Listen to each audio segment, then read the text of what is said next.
We are on our lane o. Ìsìn kan tó kàn mí o. Mo fẹ́ gbádùn ayé mi. Tẹ́ bá rí mi facially ẹ lè bú mi lójú mi náà. Orí afẹ́fẹ́ ni náà. Your Ibu help. Your bully help. But kàkà kí mi bully ẹ̀yin máa lọ fáwọn tó tóbi jù mí lọ tájọ wà ní rank. Ọlọ́run bẹ̀ yín o. Tájọ wà ní the same rank. Ọ̀rọ̀ Jésù làwọn ń ṣe ní orúkọ. Everybody that love. Ọlọ́run abá yín parí ẹ̀ lórúkọ Jésù. Gbogbo every distraction yẹ ń gbàdúrà fún gbogbo yín. Gbogbo ogun tó ń fa distraction nínú ayé àti ọ̀tún àti òsì. Lágbára Ọlọ́run abá wa mú ogun yẹn kúrò ní orúkọ Jésù. Ní agbára ẹ̀jẹ̀ Jésù because you are losing focus. That's all. Because remaining on your lane. You know the last time when I even came online, we pay bó ṣe lọ sí agbọ́tikúyọ̀ yẹn tó bá lọ dá sí ìdìsí lára ń kọ́ tẹ́ fi provoke mi tí mo sọ pé ṣebóun tìbú náà ti wá àtàkì rí. You are so quick to insult people nínú orí ni tí mo sọ pé àwọn tó wà ń bẹ majority wọn ní ọpọlọ. Ti gbà pé géèmù wà bí wà. Ẹrú ayé ni wọn. Fóònù tí mo fi ń play game fi ń ṣe jù. Ẹrú ayé ni wọn. And problem to them gbé wa débi tá a wà yìí I prevented it. Ẹ ṣàgbọ́ nínú WhatsApp tí mo play nǹkan yẹn tó mo ní tọmọ yẹn ya mọ́mì ẹwà wọn tí ń bú mi o mo ní ìdàfọ́ ga wọn. What I expect bí mo ṣe máa sọ fún màá pa àwọn ọmọ ìwé ni pé stop the auditing. Ó ní kó go ahead kó lọ tẹ́fẹ̀ẹ́ nù ààrẹ. Má kọ́mẹ́ntì ń bí o. This is disappointment to me. So the Holy Ghost fire ní fire yín o. Ṣé tó ń bú wa lórí social media wọn náà dẹ̀ bú ẹnì kankan. Ilẹ̀ ti rọ. Àbẹ̀ ẹnikẹ́ni jà o. Nígbà tí ilẹ̀ ti rọ. Náà àtúntì yín ṣe ni o. Ẹ má kọ́mẹ́ntì nǹkan tí ò dáa o.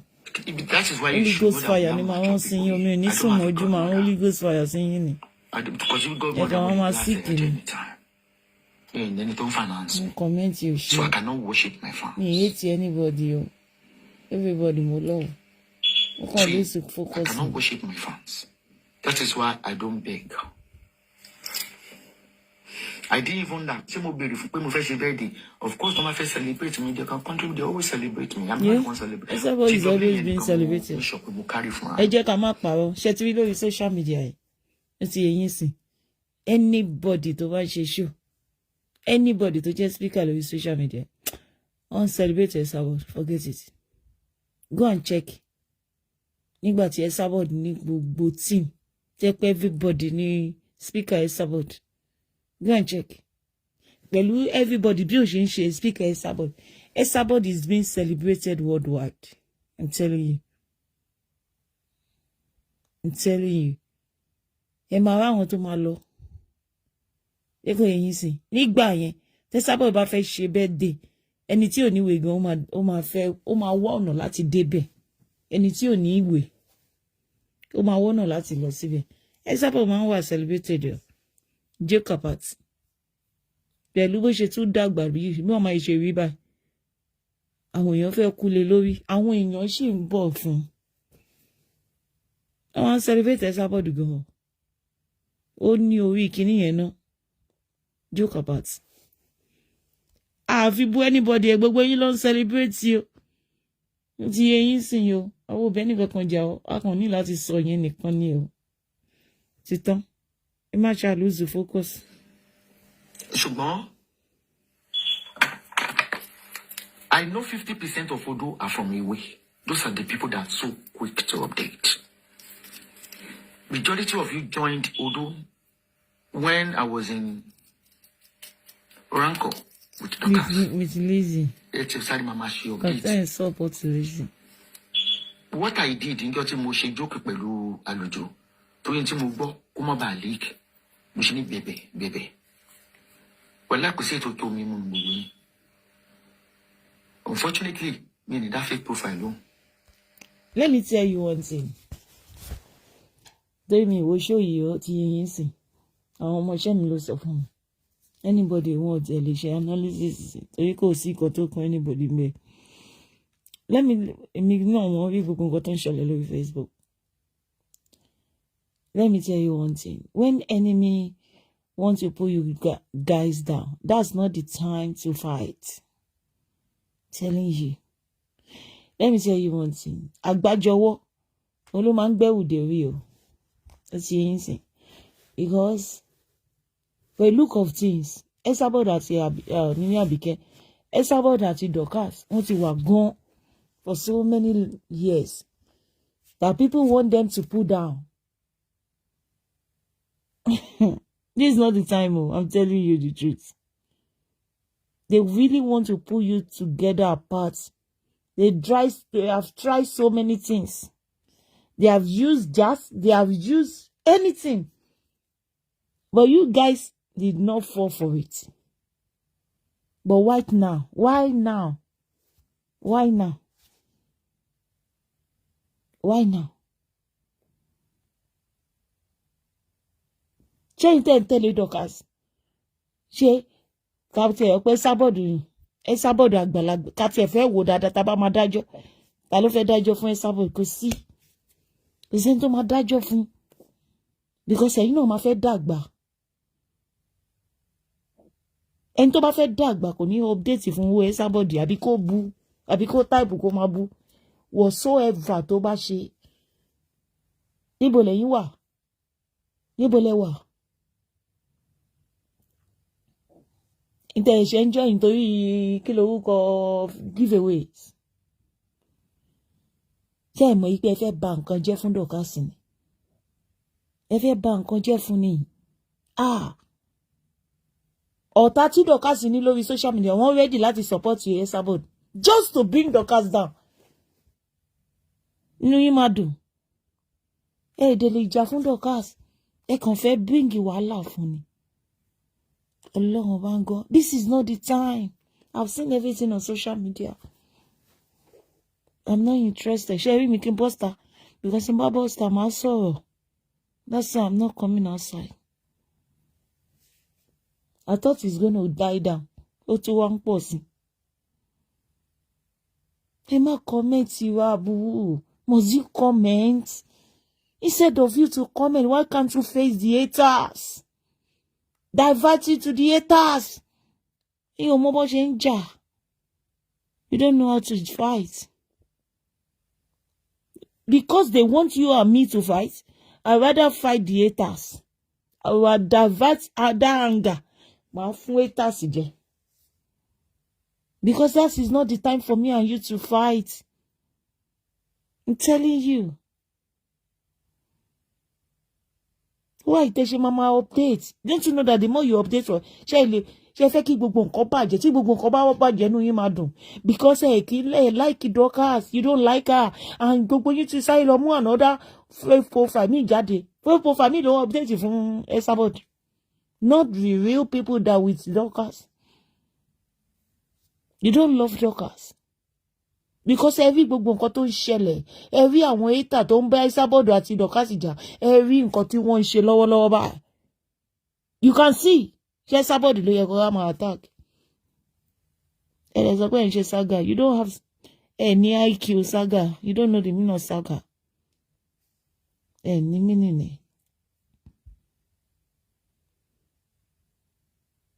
ẹ tún ṣe títí ẹ tún tì kábọ̀ àlùjọ nínú ẹ mú inú àlùjọ báyìí ẹ ń twist ẹ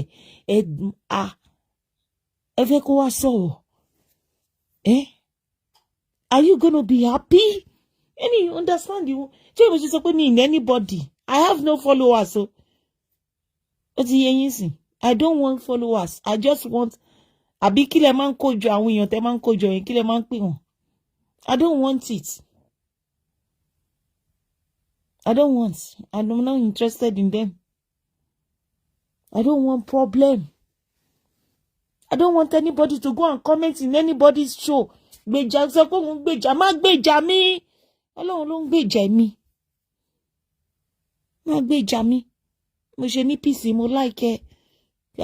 Èmi tí gbèjà wa mi wọ́n ló fẹ́ gbèjà mi. Kí ni problem ẹ? Kí ni problem yìí gangan ẹ̀yin èèyàn yìí? Esabod sì ju gbogbo wa lọ pátápátá wá ìtẹ́ṣe máa bú. So many things Esabod ti swallow. Nígbà tó yẹ kí Dorcas àti Esabod jà, Esabod swallow ẹ̀. Mo wò yí pé ìyá ìgbọ́n. Àwa gan ti mọ̀ pé wọ́n máa jà. Esabod tún swallow ojú tún ti everybody. Kí ló dé tẹ̀lé ṣe bẹ́ẹ̀? Kí ni ọ̀rọ̀ tí Esabod fẹ́ sọ tó fẹ́ dùn mọ́ yín nínú? Ẹ fẹ́ kí ayé sọ sí ọ̀sọ̀rọ̀ yín. Ẹ má jẹ́ ẹ dẹ̀ máa lo manipulation. Àbí báwo ṣe ń sọ English wèrè tí mo fẹ́ sọ yìí. Ẹ dẹ̀ máa lo ọgbọ́n orí. Ìmọ̀ ní English. Ní ìgbà gangan ní Yorùbá gan. Ẹ máa lo ọgbọ́n lèèyàn máa fi ń tò. Tèmi àti Lizzy ti wà ní dáṣe wà yẹn. Ọgbọ́n ni mo fi bá fi lò ó. Ta ló lè bá Lizzy lò? Lizzy tó ṣe wà yẹn. Ọgbọ́n ni mo bá fi lò. Mo manage ẹ̀ títí ni pé mi ò ń bá yàn jà. Èèyàn ló máa ń bá mi jà. Tó bá tẹ̀ mí mọ́lẹ̀ máa ní òkè. Nǹkan tó bá fẹ́ ni màá ṣe. Màá tẹ́ ẹ lọ́rùn gan. Kí ló dé tẹ̀lé ní sùúrù? Sùúrù dánlé ayé. Ẹ má tójú Dorcas mọ́lẹ̀ kẹ́ sọ pé ń gbèjà ẹ̀. Ẹ má tójú ẹ̀ mọ́lẹ̀. Ẹ má parọ́ pé Dorcas lẹ́ ń gbèjà. Kẹ́ fi bá gbogbo nǹkan jẹ́ fún. Kẹ́ fẹ́ kí ayé ṣe sí ọ̀sọ́rọ̀ ẹ̀. Ẹ jẹ́ kó tán. Ọlọ́run nìkan ló máa ń gbèjà ẹ̀dá. Ọlọ́run bá ń gbọ́.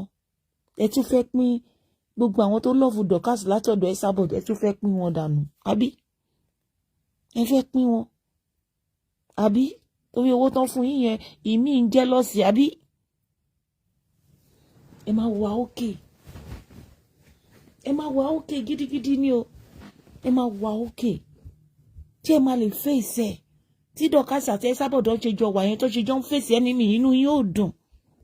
Inú yín ò dùn. Tèmi ti rìtáyà. Èmi ti rìtáyà. Mo ti rìtáyà. Ti yé yín sìn. Ọmọ mi ti dàgbà. So mo ti rìtáyà. Ó ti yé yín. Mo wá dáadáa orí ọmọ mi. Ti yé yín sìn. Èmi ti rìtáyà. Èmi ò ṣe gbogbo bullshit yìí mọ́. Ti yé yín. So tó ọmọ mi bá ń ṣègbéyàwó, àwọn ẹni ire, àwọn ẹni ayọ̀, wọ́n á bá mi ṣe. Ó ti yé yín. Dáadáa tọ́mọ mi ṣe ní ayé lọ́wọ́lọ́wọ́ báyìí. Ó ń dùn mọ́ mi ju gbogbo òṣì yìí lọ.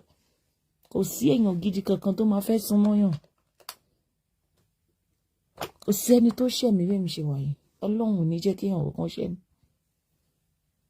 Ẹ má jẹ́ kẹ́ni kankan ṣẹ̀ yín. Ẹ̀yin tẹ́ ti wà nínú sága. Tẹ́ ń bára yín ṣe. Ẹ má bára yín jà. Ìsìnkọ́. Ẹ má bu ẹnikẹ́ni lọ́dọ̀ mi o. Holy Ghost fire ni máa pè fún yín kí n tó sùn o. Ó ti yé yín sìn. Tó gbìyàn tó wà lórí social media mi lọ́tà ń bẹ́. Àfẹ́ni tó bá mú mi lọ́tà. Kò sọ́tà. Omi ò kì í bá yàn ṣọ̀tà. Mi ò ń ṣọ̀tà ẹnikẹ́ni. Mi wá ṣubú ẹnikẹ́ni. Nǹkan tí máa rò láyé mi. Kí UPS tó dé. Kí n ti sáré ṣe ọjà yìí. UPS ló máa wà lórí mi tí bá ti jí. Bí pé kí n ti dọ̀fẹ́. Tó bá ní ọ̀fẹ́ tí ó máa fi lè sáré dé storage. Kí n sáré débẹ̀ kí n sáré ṣe. Nítorí pé UPS ó máa ń tẹ̀lé mi lẹ́yìn ni. Tí mo máa ń fẹ́ kí n sáré wọ ọbẹ̀ kó wọn gan tó dé. Kí n lè sáré rap ẹ̀.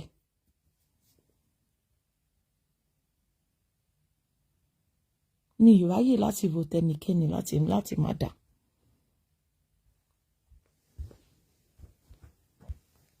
Ẹ jọ̀ọ́ ẹ má jà mọ́. Ẹ má jà mọ́. Dorcas, ò ní dẹ̀ mọ́. Think about the past. Think about what you and Esabod have done together. Think about what you have faced. Both of you have faced. Ikọ́ máa tẹ̀ fún kan ni o. Ọlọ́run ọba ń gbọ́. I'm telling you. Ṣé o bí àmì lè face Lizzy ni? Mo ní láti tẹ̀ fún.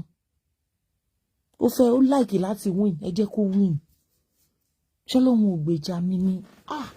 Kí ló ń jẹ́ win? Àfi tí jẹ́ mi wà láyé ń sìn ni. Èmi gan máa ń gbàdúrà fún Lizzy ni. Tí àwọn student bá sọ̀rọ̀ báyìí mo máa ń gbàdúrà fún.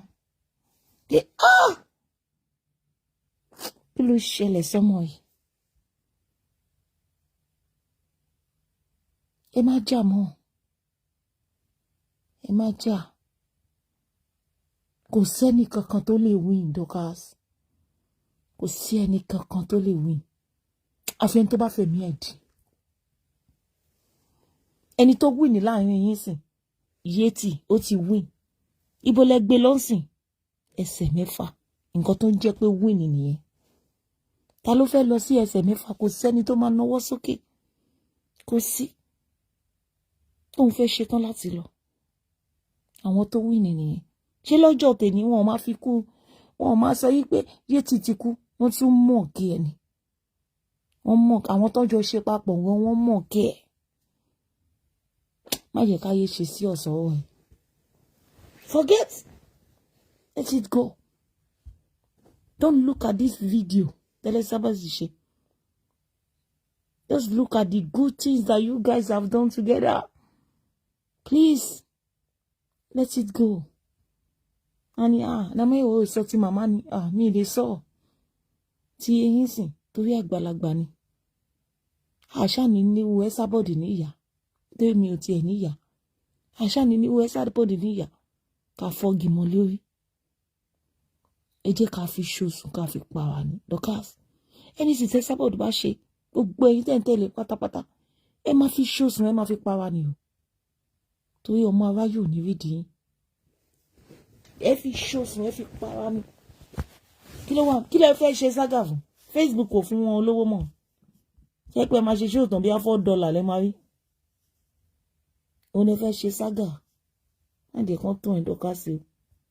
Àwọn people you like you. They don't like you. They don't like you. The old people that you know is better than the new one that are coming. I'm telling you. Old people that you know is better than the new one that are coming. Tó bá dákẹ́, kò ń ṣe pé ò mọwọ́ sọ o. Má ṣe ń sọ fún Lizzy. Kò ń ṣe pé ọ̀bẹ ni ẹ́. But you know what you are doing. You know what you are doing. Tẹ́mi ò bá dákẹ́ nígbà yẹn. Ó ṣe é ṣe káráyé ṣì máa ta. Káráyé ṣì máa kó wá jẹ́ pé ọ̀dọ̀ Lizzy ni gbogbo ayé máa wá lọ tó máa bá Lizzy ṣe. Ọlọ́jọ́ tèmi gbogbo aráyé ló ń ṣépè fún Lizzy. Ọlọ́run nìkan ló lè ra ẹ̀mí ẹ̀ padà. Kò ń ṣe mí mọ̀ ṣe mi. Mo sọ pé òkè gbà ó ti win. Gbàtẹ́mi àti ẹ̀ ṣì wọ ojú ẹ̀ fine gan. Ó fine gan lójú. Ẹ lọ wo Lizzy lénìí. Ọlọ́run nìkan òun ló lè ra ẹ̀mí ẹ̀. Ọlọ́run nìkan. Èyí ń dún pé èmi ò bá yẹn dún afẹ́ wí ni o. Torí pé ibi tó máa ń dè ayé ẹ̀ sí ni Lizzy wà yẹn. Ò ní ìdùnnú. Kò sí nǹkan tó ń pè ní winner. Ìgbà yẹn tá à ń ṣe yẹn àmọ́ ní. Ẹ waste gbogbo ìgbésí ayé yín. Ẹ wo Bukky Jesse kò lọ́kọ. Ó waste gbogbo ìgbésí ayé ẹ̀ sínú sága. Mélòó nínú àwọn speaker yìí? Ẹ jọ̀ọ́ nítorí Ọlọ́run ẹ jọ̀ọ́. Ẹ má jà mọ́ gbogbo àwọn ọmọ wa ló ti dàgbà. Ẹ fẹ́ kàn da nǹkan rere nínú ayé Dorcas. Ẹ fẹ́ jókòó kẹ́ jẹun ọmọ. Ẹ fẹ́ máa rí àwọn ọmọ yín pẹ̀lú ọkùnrin tó dáa. Pé ọmọ mi ló mú ọkùnrin bá wálé ayé. Ló mú wálé.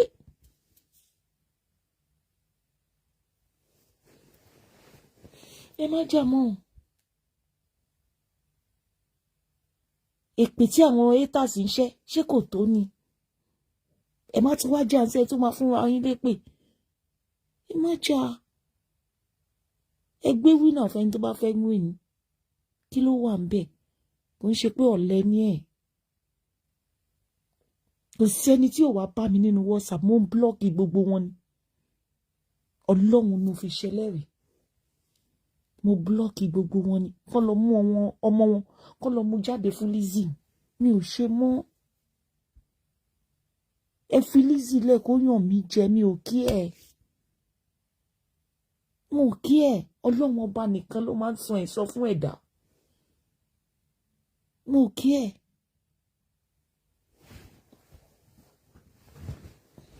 Ó ní màmá kọ báyìí mi lè má gbé kọ́lẹ̀ mo kọ́ ti fóònù ìdánù ni mo kọ́ ti ẹ̀dánù màmá yẹn wà ní Amẹ́ríkà mo kọ́ ti fóònù ẹ̀dánù mi ìfẹ́ mi ìṣe mọ́ ẹ má pè mí mọ́ ẹ ló pa àwọn tó kù lórí social media tó ń ṣe ságà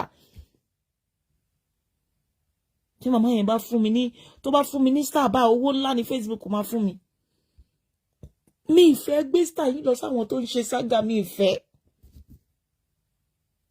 n ti yára mi ní brain orúkọ burúkú là kàn ń gbà ní kò sí nǹkan kan tó ń sọ níbi orúkọ burúkú lọ when are we gonna stop all this tí Lizzy ò bá ṣe nǹkan tó ṣe bí àmì ìbá ṣe wà ń bẹ̀ wọn mo dúpẹ́ lọ́wọ́ Ọlọ́run kó ṣe lákòókò tó yẹ kó ṣe kíá ni mo mú Ọlọ́run mi mo mú dání ṣinṣin ni mo mú dání gidi ni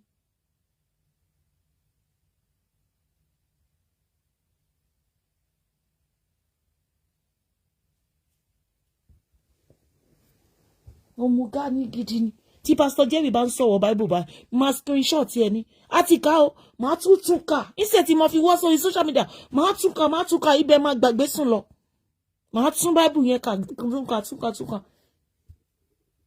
Bible tá ti jọ ká máa tún ká.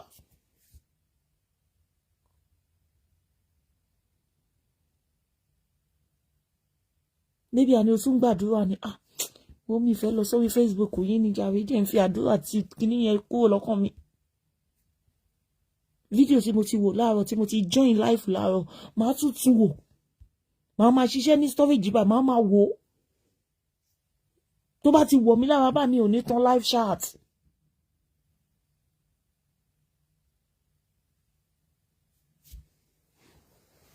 Mi ò ní tán live chat. Ẹni tó máa ń sọ̀rọ̀ Lizzy sún mi mo lé èèyàn méjì mo sack èèyàn méjì mo sack mo gba yan mi kí ló kàn mí pé Lizzy ń bú mi kí ló kàn mí mi ò fẹ́ gbọ́ nǹkan tí èèyàn bá gbọ́ kò kí ń dùn yàn I don't care gbogbo àwọn tó ti bú lánàá gbogbo wọn ló ti dolówó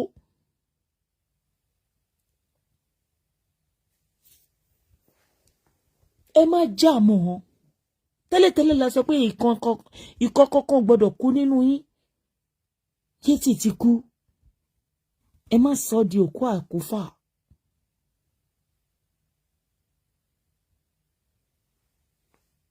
ẹ má ṣe dáadáa ẹ má ṣe rere àṣírí kan ló ń wá Dorcas wọ́n fún wọn láyé wọ́n ń wá àṣírí kan wọ́n bìlí pé Esabod gbé àṣírí ẹ̀yin Esabod ní gbogbo wọn lọ tò sí o ẹ fi ọ̀rọ̀ yìí lẹ má jà mọ́ o ẹ mọ bẹ́ẹ̀ ṣe máa lọ parí ẹ̀ o ẹ mọ bẹ́ẹ̀ ṣe máa lọ parí ẹ̀ nǹkan tó ò sọnù lọ́wọ́ ẹ wo wọn ní béèrè lọ́wọ́ ẹ Dorcas ní agbára ẹ̀jẹ̀ Jésù ìwọ àti màmá ẹjọ́ máa wà ní ọmọ sí ìyá ní ẹ mọ bẹ́ẹ̀ ṣe máa parí ìjà yín. Àwọn people yìí wọ́n like màmá o but wọ́n ready láti support màmá.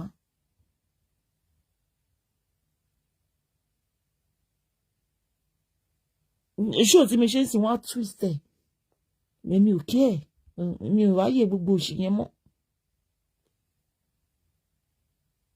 ẹ má jà mọ́ ṣá. Think well. What are you gonna gain? Wàá bá Esabod jà kí ni mo fẹ́ gain? Kí ni mo fẹ́ gain? Torí tó give you, let me tell you one thing. You see the inside. If there's somebody that is inside your house did not sell you, tí wọn ò bá tà ẹ́, ẹni tó wà nínú ilé ẹ̀ tí ò bá tà ẹ́, títà ò lè ra ẹ́ o. It's not possible. Tí ẹni tó wà nínú ilé tí ò bá tà ẹ́, títà tó wà ń ta wọn ò lè rí ẹ ra o. Nítorí pé ẹni tó wà nínú ilé òun ló mú báyà wá láti wá rà. tí ìta tó wá ra ẹ̀ àbẹ́ni tó wà nílé kọ́ ló lọ mú Báyọ̀ wá òun ló lọ mú Báyà wá ó ti rí nsìn ó lé inú ilé ló ń pè títa o ó lé inú ilé ló pè títa wá pé ìjà wa jalè ń bí.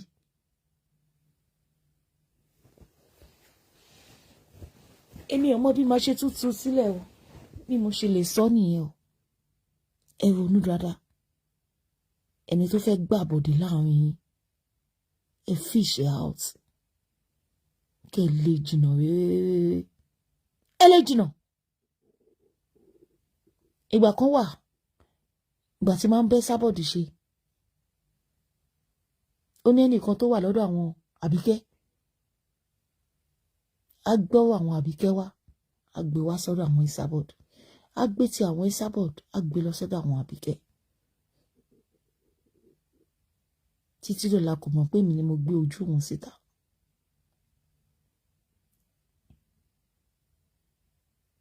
Ìwé ìdábẹ́ yẹn kò yẹ kéèyàn ní láwùjọ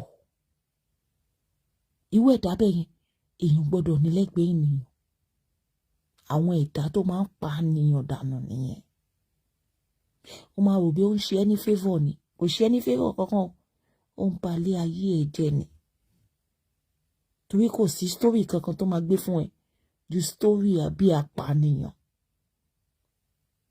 tó bá ti gbé story yẹn báyìí gbogbo egungun á dìde bíi pé kò rẹ nìyẹn kò pa ìwé ènìyàn má bàa ṣe ẹnikẹ́ni tó bá máa fún ẹ ní ìròyìn ẹlẹ́jẹ̀ ní ẹ̀wọ̀n dànù jẹ́rẹ́ bí mi yé gba prayer point lọ́wọ́ ẹ mọ́ mi every week tọ́mọ mi ò bá àdìẹ máa àdìẹ mọ́ every bad friends around my children may God Almighty destroy it and lé wọn dànù jìnnà sọ́mọ mi ọmọ mi àwọ̀dà ọmọ mi á sọ fún mi pé ọ̀rẹ́ tóun ní lélẹ̀ máa ní mi ò kí ẹ̀ àní anyone mi ò fẹ́ every negativity person lẹ́gbẹ̀ẹ́.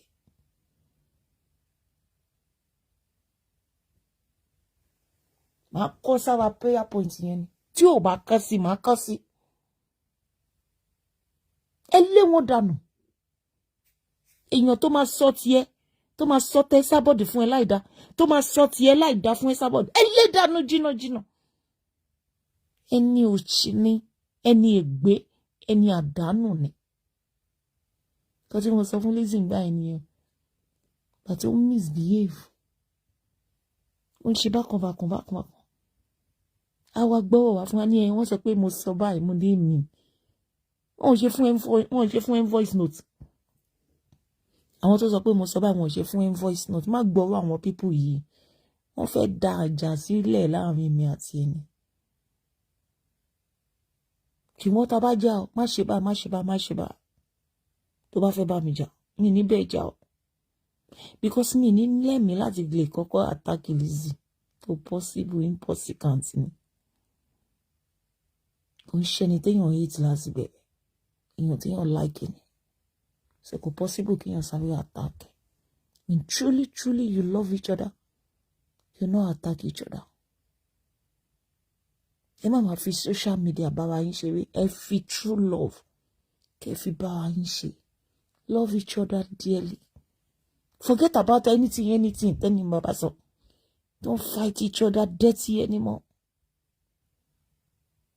nobody like each other on this social media when you see anybody prophesying love they don't love each other don't let them see your downfall Dorcas. Má jẹ́ kán rí o dẹ̀ ní ṣubú màmá Esabod yìí náà ní ṣubú ẹ pẹ́ láyé fún wa lórúkọ Jésù ẹ jọ̀ọ́ ẹ bá wa fọmọ yín mọ́ra ẹ má bínú mà ẹ jọ̀ọ́ nítorí Ọlọ́run á wo gbogbo àwọn ọmọ yẹn fún yín kò ní sí kankan nínú wọn tó máa ṣánkún mọ́ yín lójú agbára ẹ̀jẹ̀ Jésù Ọlọ́run á fún yín ní ẹ̀mí gígùn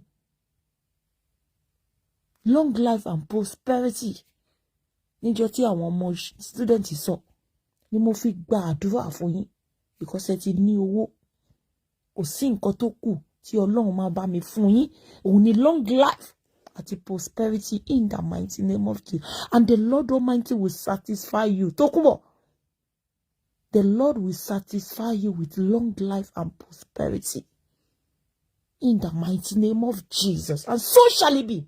That is not distant in the realm of the spirit. Wherever you may be, may the Lord Almighty visit you in the name of Jesus and satisfy you with long life and prosperity in the mighty name of Jesus. And so shall it be.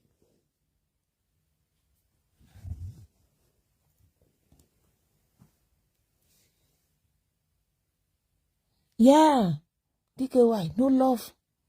Telling you. Love each other. Wọ́n kí wà. Kí ló wà nílé ayé? Vanity upon vanity. Until you know God, before you know that all is vanity, when you know Him, you will look at your past, you cry.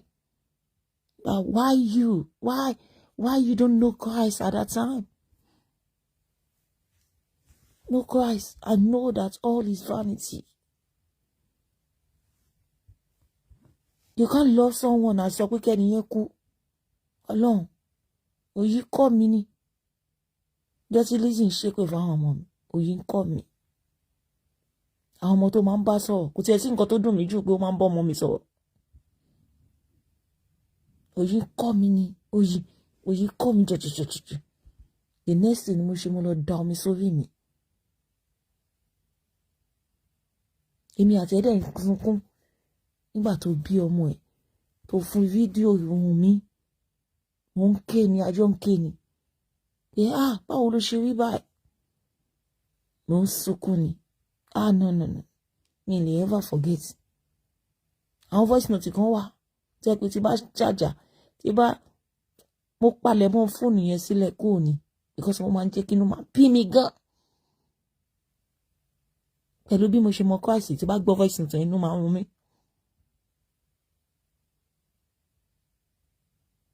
But you just have to let go. Let's go.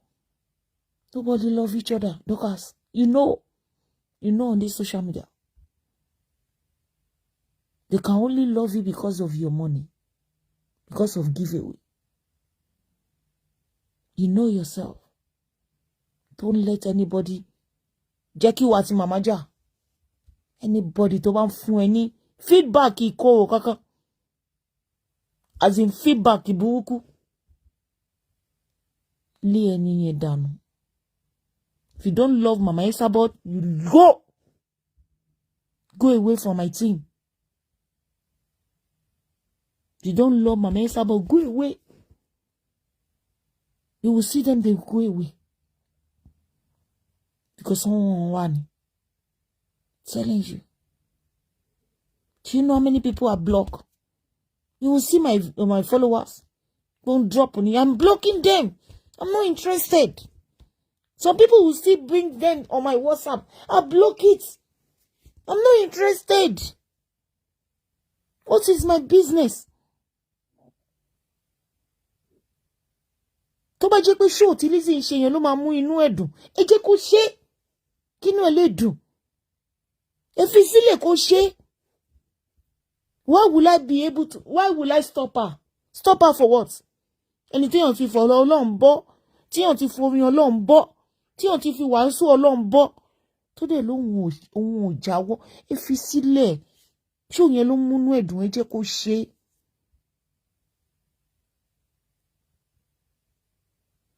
Ìkànnì yín tẹ́ bá lọ gba show yẹn lọ́wọ́ ẹ̀, ìdùnnú ẹ̀ nìyẹn. Ọlọ́run máa bínú sí yín. Tẹ́ bá lọ gba ìdùnnú ẹ̀ lọ́wọ́ ẹ̀. Òun ni Ọlọ́run ni. Ẹ mọ̀ nǹkan tó ń pè ní fa èèyàn lé Ọlọ́run lọ́wọ́. Ṣé Lizzy wá lọ gba àtò Ọlọ́run ni? Ni understand yín mọ́ lórí social media yìí. Ṣé wá lágbára tó Ọlọ́run ni? Mi tí mo gbé ọjà dání. Máa jà. Ya customer mi gan kò like èpè.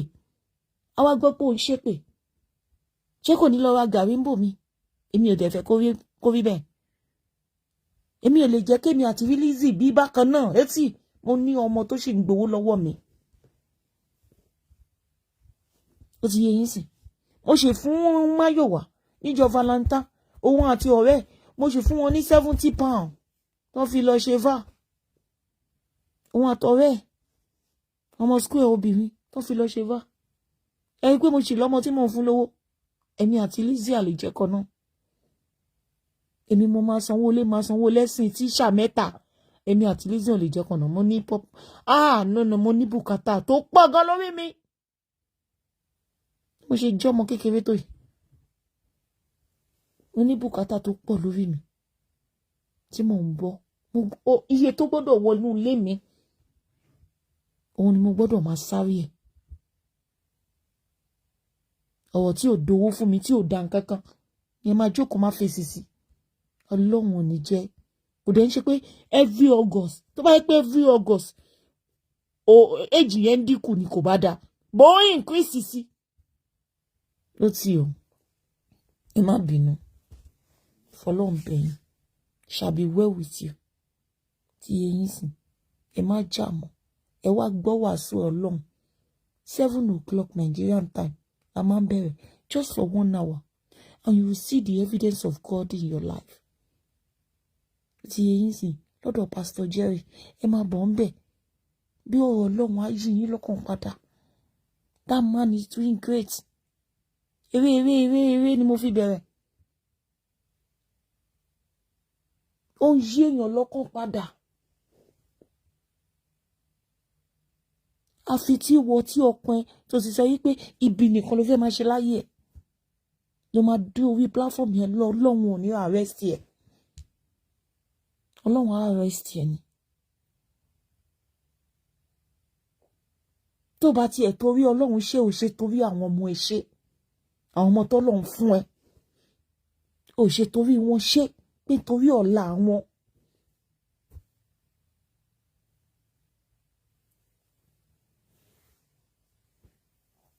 Ó mọ̀ pé gbogbo kíní ló máa gbé jáde tó bá di lọ́la àbí kí ọmọ kan nínú yín sì kó lọ fẹ́ gọ́vnà àbí kó fẹ́ president wọ́n máa gbé gbogbo àṣírí yẹn síta. Ẹ jẹ́ kí dáadáa wá pọ̀ máa pọ̀ sí dáadáa ń burúkú lọ kò sẹ́ni tó ṣẹ̀ mí Ọlọ́run ọba ń gbọ́ ni mo fi ṣẹlẹ́rìí kò sẹ́ni kankan tó ṣẹ̀ mí máa sùn dáadáa mi ì ṣẹ́yàn ẹnì kankan ò dé ṣẹ̀ mí ẹ fà wọ́n lé Ọlọ́run lọ́wọ́ Ọlọ́run á dẹ̀ jẹ́ kí Dorcas èpè òní jẹ́ tiẹ̀ ní agbára ẹ̀jẹ̀ Jésù. Whosoever that curse you shall be cursed. May God in infinity mercy cleanse you away in the mighty name of Jesus. Every negativities that they have sent into your life, let it be back to sender in the mighty name of Jesus. You will remain in possibility in the name of Jesus. Positive shall be yours in the name of Jesus. Every negativities in your life, Father Lord, we send it back to sender in the name of Jesus. Because you have the blood of Jesus in your body and you belong to God Almighty. No evil shall befall you. No evil shall come near your dwelling place in Dorcas. In the mighty name of Jesus. They will live long. In the mighty name of, in this land of the living, your children shall live long. No evil shall befall them. Leave them alone. Leave them. Leave them. And may God Almighty continue to flourish your business. That's the most important thing in life. For your business to flourish. People will jealous you, Dorcas. When your business flourish, you are now a successful in business. I'm telling you the truth. They will jealous you. When they see that your business is flourished to the north, to the south, to the east, to the west, they will jealous you. Do you understand? They will jealous you. Once I say, she's an hard-working girl. She share. Ọkọ̀ burúkú ò ní jẹ́ tiẹ̀ lórúkọ Jésù. Agbára ẹ̀jẹ̀ Jésù. Ẹrù tí ò ń ṣe títí ẹ̀wọ̀n ní ìdílé ẹ̀ lórí. Ní orúkọ Jésù Kristi ni mo gbà ládùúrà. Gbogbo ẹnikẹ́ni tó fẹ́ di ẹrù líwo lé ẹ lórí Dorcas, kó lọ sọ kalẹ̀ nínú ilé wọn lórúkọ Jésù. Ní agbára ẹ̀jẹ̀ Jésù ni mo pè. Gbogbo ọwọ́kọ́wọ́ tó fẹ́ fi ọwọ́ bí lé ẹ Dorcas, kí ọwọ́ bí yẹn kó fi nọra wọn ní agbára ẹ̀jẹ̀ Jésù. Ọwọ́ bí ò ní ṣẹlẹ̀ ẹ lórí. Kò sí, Ọlọ́run sọ yí pé surely they will gather, but whosoever that gather for evil for your sake, Dorcas, they will scatter by fire in the name of Jesus. May God Almighty destroy them in the camp of the enemy that are gathering for evil for your sake. May God Almighty send the confusion into their camp right now in the name of Jesus and destroy their camps in the mighty name of Jesus. Let their camp be destroyed because of your sake. Dorcas, go into the world and manifest the good things of life in the name of Jesus. And so shall it be. Imagine it. Gbogbo ẹ̀yin tẹ̀lé Dorcas, ẹ rí Esabod bí ìyá yín. Ṣó possible kẹ́ update fún màmá tó bí yín? Ẹ má ṣe bẹ́ẹ̀ mọ́ ìjọ tó yọ lọ. Mo fọlọ́run bẹ̀ yín. Ìrẹ́pọ̀ ló dáa. Èwo ni ìjà? You don't need it. Next month, we must celebrate Esabod dancing. Why are we fighting? Why danger? And in good health, Mama Esabod, we will celebrate your birthday in good health. In the mighty name of Jesus. And so shall it be. In the name of Jesus. We'll celebrate you. In good health, we shall celebrate you.